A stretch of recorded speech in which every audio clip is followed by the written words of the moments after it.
पहा नवीन एपिसोड्स एकदम add free. काय रे, काय झालं? लाईट गेलीये, सर अडकलेत लिफ्ट मध्ये।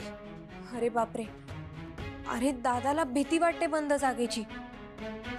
दादा तू ठीक आहेस ना? हे बघ, तू काही काळजी करू नकोस, मी आहे बाहेर, मी करते काहीतरी। ओके विजय, अरे लवकर।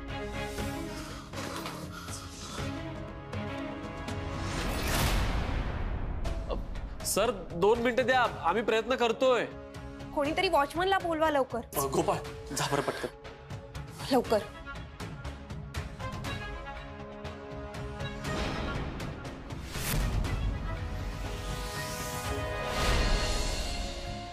बर चल, उद्या भेटूया आपण, मी निघते आता। ठीक आहे, मी तुला घरी सोडतो।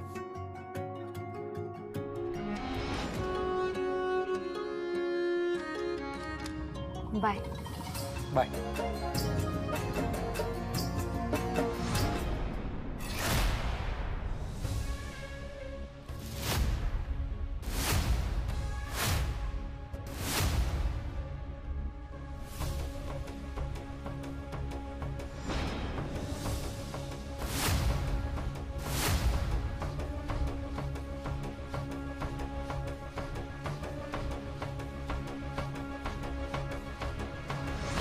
सर, सर तुम्ही रिलॅक्स व्हा।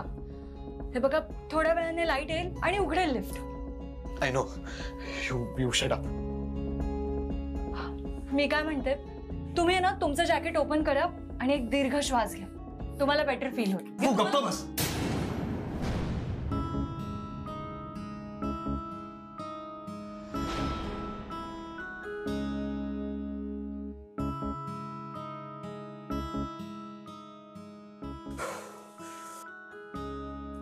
सर, कस तरी होतंय हो।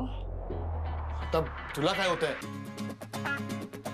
मला तू कशालाच घाबरत नाहीस ना? मग मला थोडं चक्कर आल्यासारखं होतं। व्हॉट? चक्कर? मग चक्कर? अगं तू अमूल्य, अगं तुला का चक्कर आली आहे? इथे तर मीच आहे आणि मला जखम पण नाही झाली, रक्त पण नाहीये। अमूल्य उठ ना। चक्कर काय करतात मला नाही माहिती, प्लीज उठ तू। फोन फोन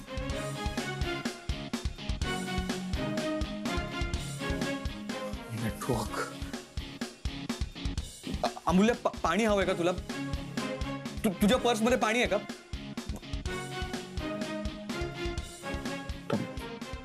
बीच्या पर्सला कसा हात लावू?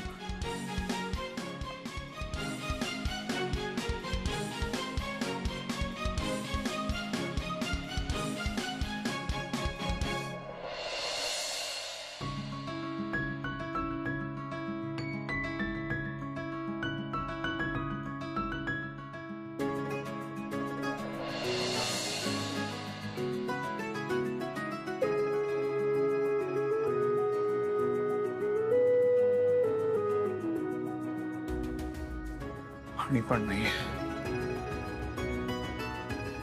अमूल्य प्लीज उठ ना। ए विजय, श्रीपाद, अरे काय करताय इथे? अमूल्याला चक्कर आली आहे, लवकर ओपन करा डोर। व्हॉट? अमूल्य? एरवी तर लिफ्ट बंद झाले की सर घाबरतात, आज उलट प्रकरण आहे। अमूल्य मॅडमला चक्कर आली।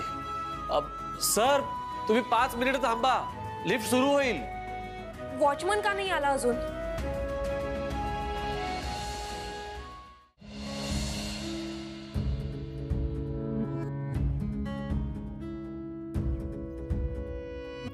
आजी, ही आरती। माहितीये आजी, तुला वाटतंय तसं काही नाही अगं। आम्ही इथून बाहेरनं जात होतो तर मी तिला म्हटलं घरी जाऊया।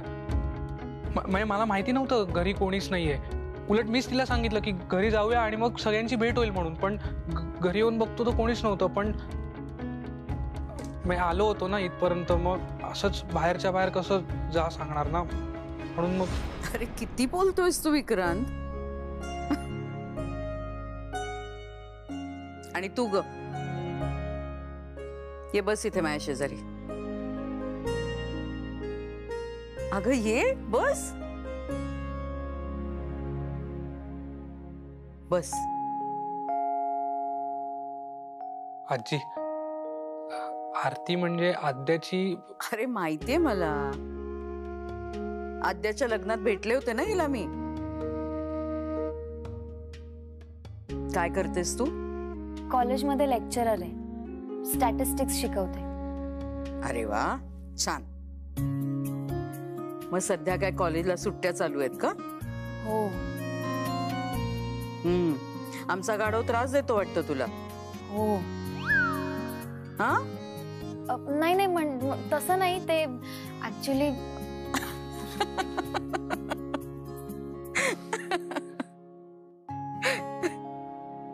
आजी, तू सांग ना आईला, इतकी चांगली सून मिळेल का ग तिला?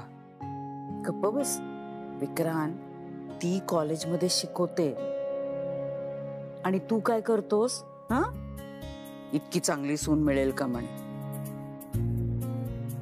आणि अरे मुलगी पहिल्यांदा आली आपल्या घरी, काही पाहुणचार वगैरे केलायस की नाही? हो केला ना. उभा राहा. काय? उभा राहा.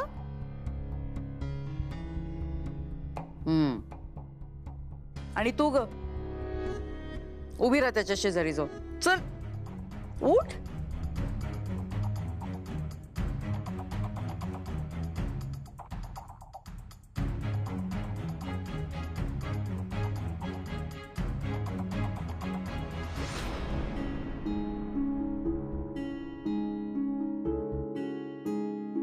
दृष्ट नको ग लागायला दोघांना. अगदी शोभून दिसतं एकमेकांना. ते आजकाल काय म्हणतात, मेड फॉर इच अदर. हो ना, पण आई ऐकतच नाही. किती उतावळ आहेस रे तू. हा, थांब जरा. हे बघ आरती, नूतनचं तुझ्याबद्दल जे मत आहे ते बदलायला थोडा वेळ लागेल. पण तुला खरं सांगू का, आद्याच्या लग्नात तुला जेव्हा बघितलं ना तेव्हाच तू मला आवडली होतीस. आणि मला आवडेल बर का तू आमच्या घरी सून म्हणून आलीस तर.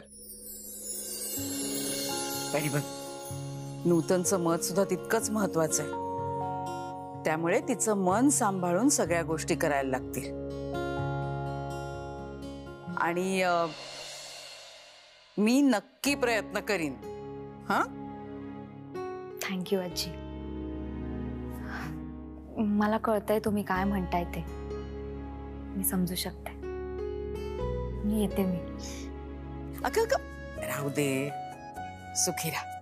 आणि लवकरात लवकर आमच्या घरी सून म्हणून ये. मी पण पडतो. काय मस्का मारतोयस? लग्न व्हायचं तेव्हाच होणार आहे. हा, जा आता हिला सोडून ये घरी. जा.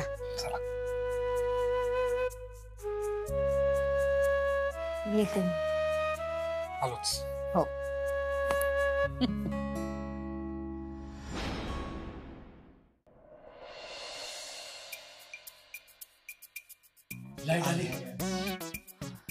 दादा,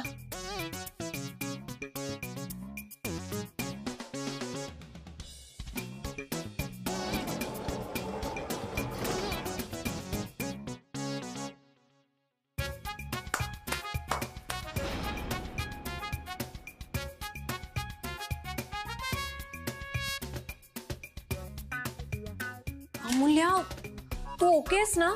पाणी आणा पटकन. एकदम काय झालं तुला अचानक? मॅडम मॅडम, तुम्ही थोडा वेळ बसून घेता का? मॅडम, डॉक्टरला बोलू का? नाही तर काय झालं अमूल्या, सांग ना. वहिनी, अगं मला काही झालेलं नाहीये. काहीच झालं नाहीये.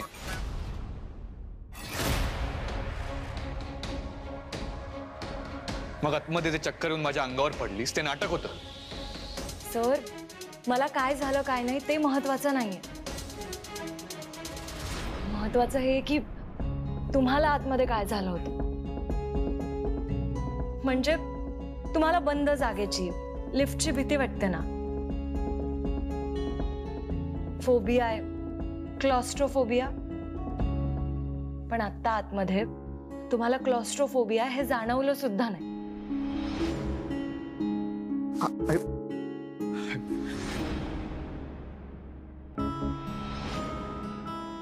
माझ्या नाटकामुळे तुमच्या मनातली भीती दूर झाली, गायब झाली. तुम्ही ना मला याच्यासाठी थँक्स म्हणायला पाहिजे. काय ना, ही माझी ट्रिक होती तुमच्या ट्रीटमेंटसाठी, तुमचा फोबिया गायब करण्यासाठी. सर, मला आता वाटतं की तुम्ही ना ही गोष्ट सेलिब्रेट करायला पाहिजे.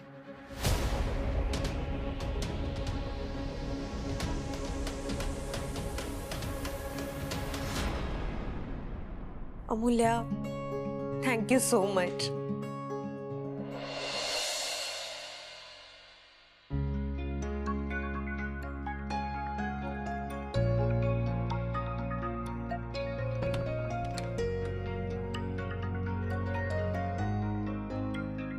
आजी ये. कशी आहेस? मी मस्त. तू कसा आहेस? मस्त. गुड. कधी आलीस? अरे थोड्या वेळापूर्वीच आले मी. नूतन पार्टीच्या कामासाठी ऑफिसला गेली. परत हे आई अचानक बाबांच्या पार्टीच्या कामात काय इंटरेस्ट घेते? मी ना तिला खूप समजवण्याचा प्रयत्न केला. कशाला हवंय पॉलिटिक्स? हे पॉलिटिशियन्स ना सेल्फिश असतात आणि कपटी असतात. कोण कोणाचं नसतं तिथे. हे बघ वेदांत, नूतन काही फक्त तुमची आई नाहीये, ती तिच्या नवऱ्याची बायको सुद्धा आहे, हो की नाही? आणि तिच्या नवऱ्याची जी काही कामं राहिली ती तिने पूर्ण केली तर बिघडलं कुठे? आणि अरे, राजकारण काही नेहमीच वाईट नसतं, माणसं वाईट असतात. आणि नूतनच्या हातून जर का एखादं चांगलं काम घडत असेल तर आपण कशाला थांबवायचं तिला? बरे बघ, तू आता लवकर आवरून घे, फ्रेश हो. आद्या येतच असेल. आद्या येणार आहे? हो, आज ना आपण मस्त नागपुरी बेत करूयात काय? मी येतो फ्रेश हो. आजी, अरे ये ग. तू कशी काय आलीस? कशी म्हणजे? आले, माझं पण घर आहे हे. तसं नाही, सांगितलं असतं तर सोबत आलो असतो आपण. तू किती चिडला होतास आठव जरा. तू लिफ्ट मधून आलास आणि डायरेक्ट निघून गेलास. मग म्हंटल जाऊ दे. आणि असंही मला उशीर होणार होता. मग विचार केला की तुला परत थांबायला सांगितल्यावर तू अजून चिडशील, म्हणून मग मी आले एकटी. छान. म्हणजे याचं चिडणं अजून कमी झालं नाहीच आहे का? आजी, तू हिचं ऐकू नकोस. मी आलोच. ये ग, बस. आजी, किती दिवसांनी भेटतोय आज आपण. मग भेटायला यायचं मला.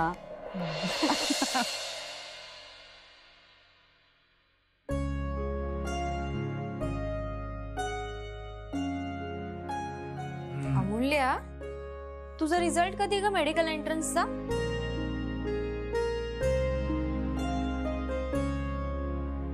अमूल्या, रिझल्ट कधी आहे? जूनच्या फर्स्ट वीक मध्ये. काय ग, लक्ष कुठे तुझं? कामाचाच विचार करत होते. इतकी कसली ग कामं? ऍक्च्युली आई, मला ना थोड्या वेळाने सार्थक दादाकडे जावं लागेल. म्हणजे घरीच बोलावलंय त्याने. ते एक महत्वाचं काम आहे. आता रात्रीचं काम पुन्हा रात्रभर गायब नाही ना होणार? आज इव्हेंट नाहीये ना ताईडे? रोज रोज इव्हेंट नसतो. तू तुझा फोन चार्ज करा बाई, आणि निघताना फोन कर. सार्थक सोडेल ना? खूप उशीर झाला तर दादा सोडेल, पण स्कूटर घेऊन जाते ना. आणि आई, तू काळजी करू नको, आद्या वाहिनी आहे सोबत. बर, तुम्ही दोघीही लक्षात ठेवा, उद्या वटपौर्णिमा आहे आणि तुम्ही दोघीही माझ्या बरोबर येणार आहात, पूजा करणार आहात. आई, तुला मिळालाय ना अण्णांसारखा जोडीदार, मग कशाला करतेस उपवास? हो ना, जी पण तेच सांगत असतो त्याला. अगं, असा चांगला नवरा घडवायला किती श्रम घ्यावे लागलेत मला. घडवायला? मग तुम्ही घडवलं मला? म्हणजे आधी काही बिघडलो होतो की काय मी? म्हणजे बघा मुलींनो, एका जन्माची मेहनत 7 जन्म पुरवायला नको? ती कशी वाया जाऊ देऊ? पण समजा पुढल्या जन्मी अण्णांना दुसरी सुमन पाहिजे असेल तर? बरोबर बरोबर बोलते. बघा, मुलीला माझी काळजी आहे. ओ, काही काय बोलताय? ही एक वात्रट आहे. नाही पण मला एक सांगा, पुढच्या जन्मी माझ्या आयुष्यामध्ये दुसरी सुमन यायला तुमचा एवढा विरोध काय? काही नाही, दुसरी सुमन वगैरे मिळणारच नाही तुम्हाला. एवढी मन लावून मी पूजा करते, देव माझं ऐकणारच. माझ्यापासून सुटका नाहीये. अरे बापरे, म्हणजे 7 जन्मासाठी अटक होते हे माहित नव्हतं मला. बापरे. बरं पोरींनो, काय तुम्ही सुद्धा हे व्रत करून काय कोणाला अटक वगैरे करायची का तुम्हाला? अण्णा, त्याच्यातून आमची सुटका नाही. विषय इथेच थांबूया आपण. श्रद्धेचा विषय. अण्णा, ऑफिस मध्ये असली गंमत झाली ना आज. काय झालं?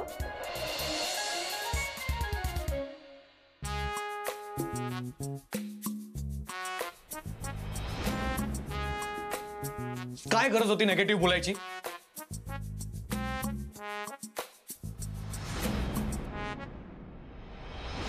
मला थोडं चक्कर आल्यासारखं होत.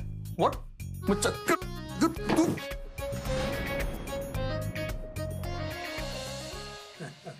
पण मला कळलं नाही, तो घाबरतो ना लिफ्टला, मग तू कशी बेशुद्ध झालीस?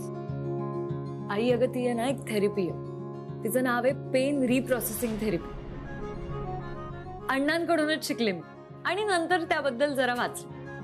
हे बाई, तुझ्या इतकं नॉलेज नाही आम्हाला मेडिकल बद्दल. समजेल असं सांग. सांगते. काय ना, आपल्या शरीराच्या एका जागी जर त्रास होत असेल तर आपल्या मेंदूला शरीराच्या बाकी त्रासांबद्दल जाणीवच होत नाही. त्यामुळे मी काय केलं, वेदांतला भीती वाटते लिफ्टची, म्हणून मी त्याच्यासमोर बेशुद्ध होण्याचं नाटक केलं. त्यामुळे तो मी बेशुद्ध झालीये ह्यामध्ये इतका एंगेज झाला की त्याला फोबिया आहे हे तो जवळजवळ विसरलाच. विचित्र मुलगी आहेस ग तू. अगं तुला बघून तो अजून घाबरला असता आणि बेशुद्ध पडला असता तर? आई, अगं मी काही खरं बेशुद्ध नव्हते पडले. आणि समजा तो बेशुद्ध पडला असताच तर मग मी सांभाळलं असतं त्याला. हे पण अण्णांकडून शिकलीये. वेदांचं कसं आहे की त्याला बिझनेस मधले प्रॉब्लेम्स लगेच समजतात, पण लाईफ मधली लहानशी क्रिटिकल परिस्थिती ना त्याला सांभाळता येत नाही. किती घाबरला होता तो आणि वरनं माझ्यावरच चिडला. चिवा म्हणजे? ते आई, मी त्याचं टोपण नाव ठेवलं. अगं पण चिवा म्हणजे काय? चिडकं वानर. चिडका वानर? काय हे अमूल्य, अगं तू काय शाळकरी मुलगी आहेस का तू? हा, एवढा मोठा बिझनेसमन आहे तो, त्याचं केवढं नाव आहे बाहेर आणि तू नावं ठेवतेस त्याला. आणि मला एक सांग, तू अशी अरे तुरे करतेस? आई, अगं मी ऑफिस मध्ये त्याला सर म्हणते, पण आम्ही भांडायला लागलो ना की मग अरे तुरेवर येतो. म्हणजे आमच्या दोघांनाही सवय झालीये त्याची. नाही पण हे चूक आहे. मी सुमनच्या मताशी पूर्ण सहमत आहे. अगं वेदांत वयाने कर्तृत्वाने मोठा आहे तुझ्यापेक्षा आणि मोठ्यांचा मान हा ठेवलाच पाहिजे. हे शिकवलं नाही मी तुला? मग आणि केवढ्या लहान वयामध्ये केवढं यश मिळवलंय त्याने. पण आपली सुद्धा केवढी मोठी मदत केली आहे, हे विसरून चालणार आहे का आपल्याला? हो ना, ते काही नाही अमूल्य. इथून पुढे तू आदरानेच बोलायचंयस त्यांच्याशी. हो. ठीक आहे, आदराने वागे. चिवाशी.